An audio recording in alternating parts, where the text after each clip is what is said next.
ጌታ ሆይ ውሃው በተናወጠ ጊዜ በመጥመቂያ ውስጥ የሚያኖረኝ ሰው የለኝም፣ ነገር ግን እኔ ስመጣ ሳለው ሌላው ቀድሞኝ ይወርዳል ብሎ መለሰለት። ኢየሱስም ተነስ፣ አልጋህንም ተሸክመ ሂድ አለው።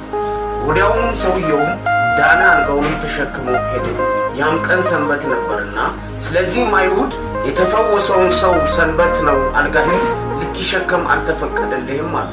እርሱ ግን ያዳነኝ ያ ሰው አልጋህን ተሸክመ ሂድ አለኝ ብሎ መለሰላቸው።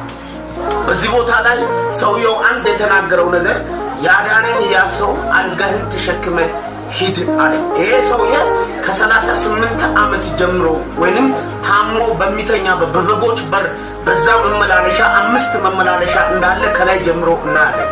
ነገር ግን በዛ ቦታ ላይ በተቸገረ በተጨነቀ ሰዎች እርዳታ በፈለገ ጊዜ ሰዎች ሊረዱ ባልመጡ ሰዓት ማንም ሊጠይቀው ያልቻለ ጊዜ ማንም ሊያየው ባልቻለ ጊዜ ኢየሱስ ድንገት ወደሱ መጣና ልትድን ትወዳለህን?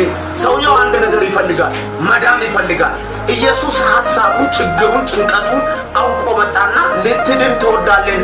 ልድን እወዳለሁ፣ ነገር ግን ውሃው በተናወጠ ሰዓት ወደ ውስጥ የሚያስቀምጠኝ ሰው የለኝም አለ።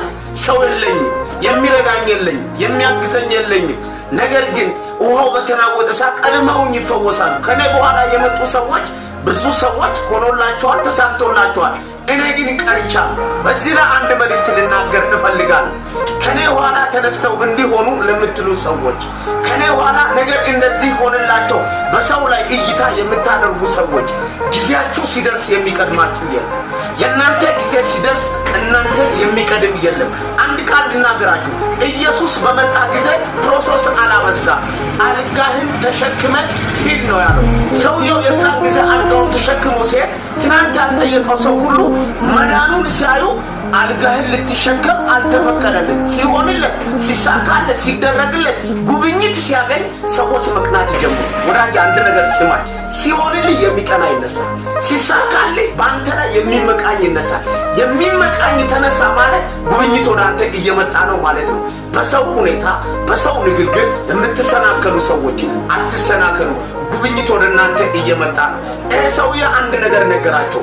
ያዳነኝ ያ ሰው አልጋህን ተሸክመ ሂድ ብሎኛል አለ። ያዳነ ማን ነው? ያዳነ ኢየሱስ ይባላል አለ። ማንም ሊደርስልኝ ባልቻለ ቦታ፣ ማንም ሊያየኝ ባልቻለ ቦታ ደርሶ አይቶኛል፣ ደርሶ አድኖኛል አላቸው።